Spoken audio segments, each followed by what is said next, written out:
Ukrainian President Volodymyr Zelensky has issued a grave warning based on intelligence that Russia is contemplating a terrorist attack on the Zaporizhzhia nuclear power plant, potentially leading to the release of radiation.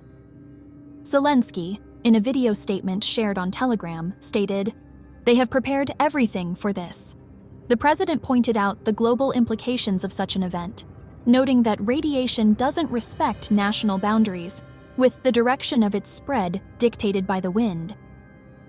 In an urgent appeal to the international community, he has shared this information with allies and global organizations. Referring to the situation in Kakhovka, Zelensky stressed the importance of timely action from the global community. This time, it should not be like with Kakhovka. The world has been warned, therefore, the world can and must act. His comments highlight the need for proactive measures to prevent such a catastrophic event from occurring. Reports have emerged that during the night of June 21, 2022, Russian forces have resumed their shelling of Kharkiv Oblast and the city of Kherson in Ukraine. The use of the term occupiers suggests that the sources reporting this information view the Russian presence as an illegal occupation of Ukrainian territory. Local authorities have strongly urged citizens to heed air raid sirens and take shelter immediately when they are activated. These shelters are designed to protect individuals from the impacts of shelling, including potential building collapse and debris. The situation in Ukraine remains complex and dynamic, with the escalation of hostilities representing a significant danger to the civilian population. The resumption of shelling in these regions underscores the urgency of finding a diplomatic resolution to the ongoing conflict.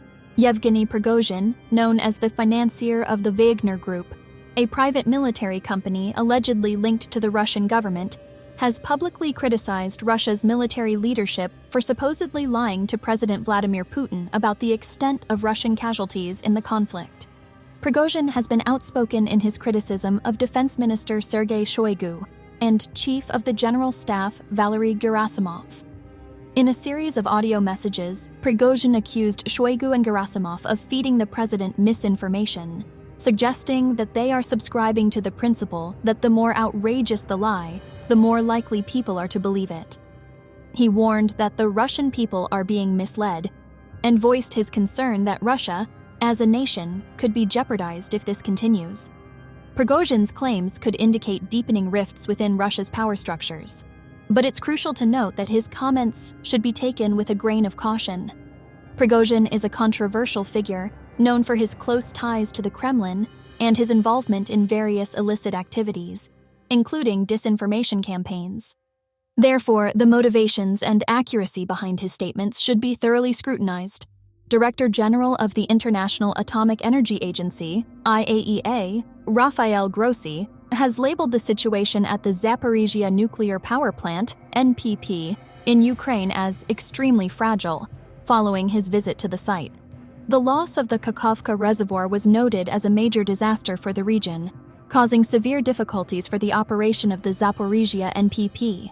The IAEA director highlighted the necessity for all involved parties to strictly adhere to the IAEA's basic principles aimed at preventing a nuclear accident. The IAEA is reportedly intensifying its efforts to ensure nuclear safety and security, and is also planning to provide assistance to the affected region in other areas. The statement additionally mentioned that the IAEA is aware of reports that mines have been placed near the plant's cooling pond.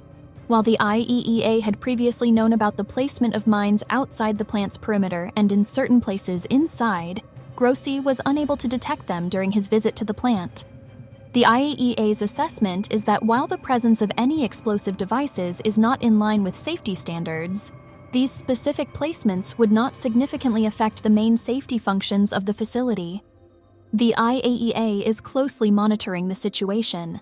This report underscores the gravity of the ongoing situation in Ukraine, particularly the potential for nuclear accidents in the midst of conflict.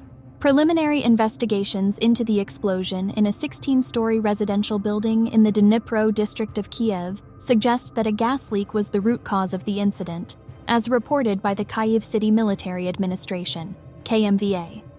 The explosion, which took place on Thursday, June 22nd, resulted in the death of at least 2 people. The incident occurred on Malishko Street at approximately 3:45 in the morning. Following the explosion, 18 residents were rescued from the affected apartments, and all inhabitants of the building were subsequently evacuated. In addition to the 2 fatalities, 2 other individuals were hospitalized, and 2 received on-site medical treatment. Search and rescue operations are ongoing, and experts continue to investigate the causes of the explosion. According to Mayor Vitaly Klitschko, 2 boarding schools in the Dnipro district have been identified to provide temporary accommodation for those displaced by the incident. The explosion led to a fire covering an area of 150 square meters, affecting the 7th and 8th floors of the building and damaging an additional 250 square meters. 4 apartments were destroyed and 6 others were damaged as a result of the gas explosion. Later reports from the KMVA confirmed that the fire was successfully extinguished by 8:10. The State Service for Emergency Situations reported an increase in the number of rescued individuals to 20 and the number of injured to 5. At 10 a.m., a woman was evacuated from the building and received first aid.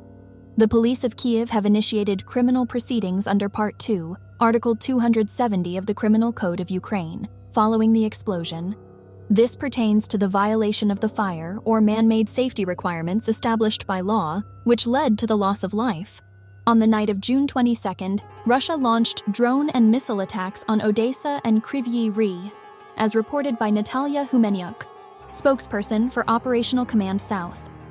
In Odessa, Ukrainian air defense successfully intercepted and downed 3 drones. However, 1 drone managed to strike a storage facility, causing a fire. Fortunately, no injuries were reported from this incident. In a separate attack, the city of Kryvyi Rih, located in Dnipropetrovsk Oblast, was targeted with missiles. Though there were no reported casualties, the attack caused significant damage. Numerous residential houses, a utility building, various garages, and multiple cars were impacted. The city's gas and water pipelines, as well as the electrical grid, also suffered damage. As of now, repair works and further assessments of the damage are likely to be underway. It's important to note that the security situation in Ukraine remains highly fluid, and these incidents highlight the ongoing risks in the region.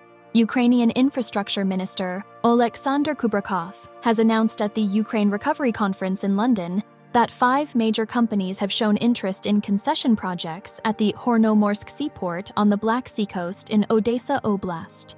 In partnership with the International Finance Corporation, AFC, and the European Bank for Reconstruction and Development, EBRD, Ukraine is preparing these concession projects.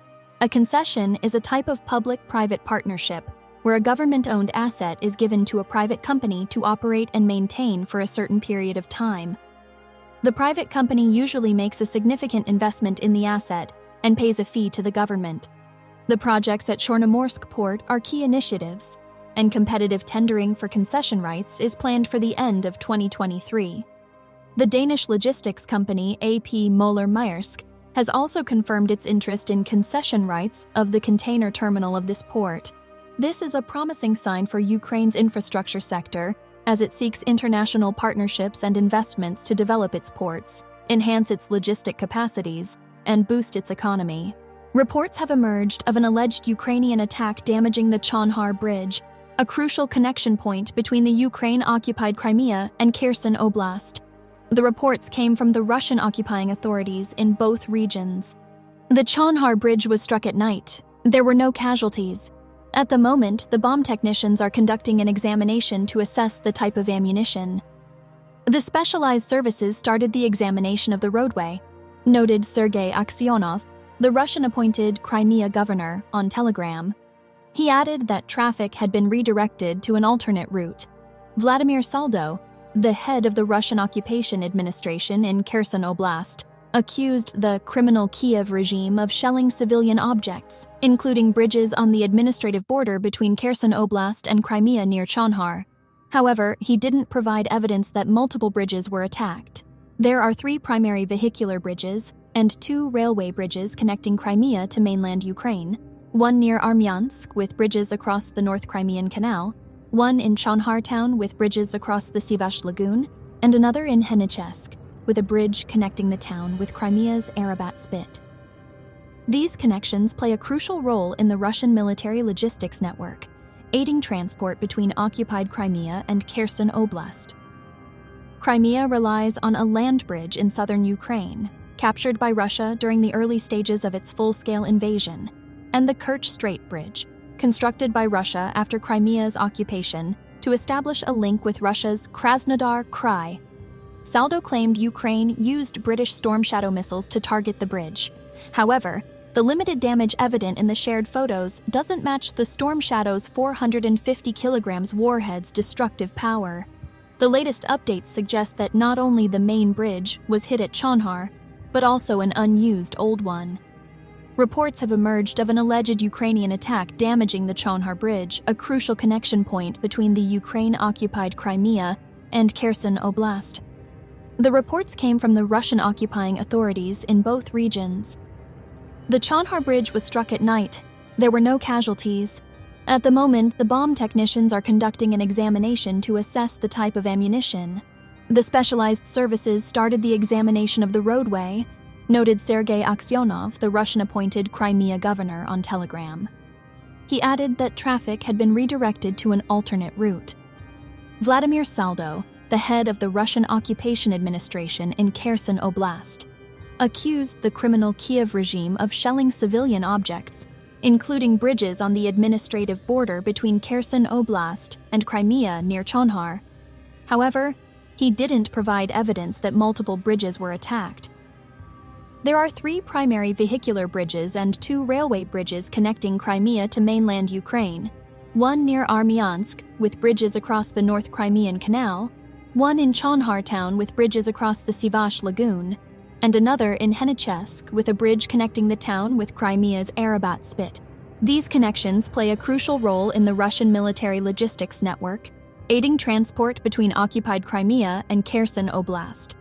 Crimea relies on a land bridge in southern Ukraine, captured by Russia during the early stages of its full-scale invasion, and the Kerch Strait Bridge, constructed by Russia after Crimea's occupation to establish a link with Russia's Krasnodar Krai. Saldo claimed Ukraine used British Storm Shadow missiles to target the bridge. However, the limited damage evident in the shared photos doesn't match the Storm Shadow's 450 kilograms warhead's destructive power. The latest updates suggest that not only the main bridge was hit at Chonhar, but also an unused old one.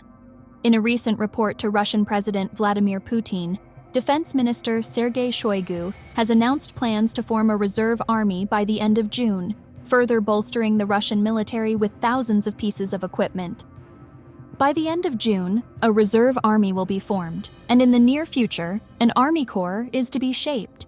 They will receive more than 3,700 pieces of equipment, Shoigu said. This announcement signifies a considerable increase in Russia's military capacity and strategic readiness. Additionally, Shoigu mentioned that the Russian army is experiencing a significant daily enlistment rate, with over 1,300 people signing up for contract service each day. This high recruitment rate indicates a sustained interest and commitment to the Russian military among the country's populace. The long-term impacts of these developments on regional stability and global security will likely be closely watched by international observers. During the past day, Ukrainian Defense Forces reported significant advancements in the Melitopol and Berdyansk directions, pushing forward up to a kilometer and causing heavy casualties among Russian forces. According to the spokesman for the Joint Press Center of the Defense Forces of the Tavria direction, Valery Shershin, 129 Russian soldiers were killed, and another 236 were injured. Our forces in the Tavria direction continue to conduct offensive operations in the Melitopol and Berdyansk directions. We also have to implement defense plans in our area of responsibility. We are planning to advance towards the enemy up to 1 kilometer. We are talking about tactical level measures, the so-called leveling of the front, Shershin said. Shershin reported that Russian forces had launched 29 attacks on Ukrainian positions in the Tavria direction over the past day, along with 574 attacks using tanks, multiple rocket launchers, and cannon artillery. The most frequent and intense attacks were reported near Avdiivka and Marinka in the Donetsk region. However, Shershin stressed that despite these assaults, Ukrainian forces held their positions and the enemy retreated after a robust response. The Ukrainian Air Force has reported that Russia launched missile attacks on Ukraine's critical infrastructure on Thursday night using X-47 Kinzhal aeroballistic missiles and X-22 cruise missiles. According to the Ukrainian military, Russian Tu-22 M3 bombers launched 3 X-22 cruise missiles from the Sea of Azov, while MiG-31K fighters launched 3 Kinzhal missiles. In addition to the missile attacks, Russia also reportedly deployed 4 Shahed 136 kamikaze drones to carry out attacks. Ukrainian air defenses managed to shoot down 3 of these drones. Despite these aggressive actions, the Ukrainian Air Force reports that all of the missiles were successfully intercepted by Ukraine's air defenses, preventing them from reaching their intended targets in the Dnipro region. The specific targets that the enemy missiles were aiming for were not disclosed in the statement. The Ukrainian Air Force's successful interception of these attacks underscores the capabilities and readiness of Ukraine's air defense systems. The Investigative Committee of Russia, the country's main federal investigating authority, has launched an investigation into the death of 40-year-old anti-war activist Anatoly Beryozikov, who died in custody in Rostov-on-Don. The official cause for the investigation has been listed as incitement to suicide by threats, violence, and systematic humiliation. Beryozikov's lawyer, Irina Gok, reported visiting her client hours before his death, during which time she saw signs of electric shocks on his body. According to Gok, Beryozikov claimed that police officers had threatened his life. This case has the potential to stir further controversy in Russia, especially considering the tense political climate surrounding the war in Ukraine and the government's crackdown on anti-war sentiments. If substantiated, allegations of torture leading to death could escalate international scrutiny on Russia's human rights record. The Deputy Minister for the Development of Communities, Territories, and Infrastructure of Ukraine, Oleksandra Azarkina, has announced that more than 116,300 facilities have been confirmed as damaged due to the ongoing war. Azarkina made this statement at the Ukraine Recovery Conference in London, URC 2023. She emphasized the crucial role of local governments in gathering data for the register of damaged and destroyed property. The information from the register is utilized in creating state recovery policies. To expedite the damage verification process, Azarkina is calling for international donors' aid. Furthermore, the DREAM, Development, Recovery, and Emergency Action for Management, digital ecosystem has already recorded 6,000 projects and project investment ideas for international partners to review. This ecosystem was initiated in November 2022 as a pilot project by the Ministry for the Development of Communities, Territories, and Infrastructure, also known as the Ministry of Restoration. The system is expected to become fully operational by March 2024. The DREAM digital ecosystem is intended to provide a comprehensive overview of the extent of the damage caused by the war and streamline the recovery and rebuilding efforts by connecting project ideas with potential investors or donors. The system will likely play a vital role in the post-war recovery process. To alleviate the strain on Ukrainian hospitals, the European Union has been coordinating evacuations of sick and wounded people to hospitals across Europe. Many of them pass through an evacuation hub in Poland. In the early hours of Thursday morning, Russia aimed its attack at critical Ukrainian infrastructure, as per the Air Force spokesperson, on June 22nd. The attack included the launch of 3 Kate-22 cruise missiles from Tu-22 M3 strategic bombers and 3 Kh-47 Kinzhal ballistic missiles from MiG-31K supersonic interceptor aircraft over the Sea of Azov. Despite these aggressive measures, Ukrainian defenses proved successful as none of the missiles reached their intended targets in Dnipropetrovsk Oblast. The spokesperson highlighted Russia's continued efforts to terrorize the Ukrainian people through attacks on crucial infrastructure facilities. The spokesperson also mentioned the launch of 4 Shahed 136-131 attack drones by Russia, 3 of which were intercepted and neutralized by Ukrainian air defenses. This display of effective defense strategies against the launched missiles and drones underscores Ukraine's capability and preparedness in protecting its critical infrastructure and minimizing damage. The Security Service of Ukraine, SSU, demonstrated its aerial combat capabilities through a video which showed a successful drone strike on a Russian military position.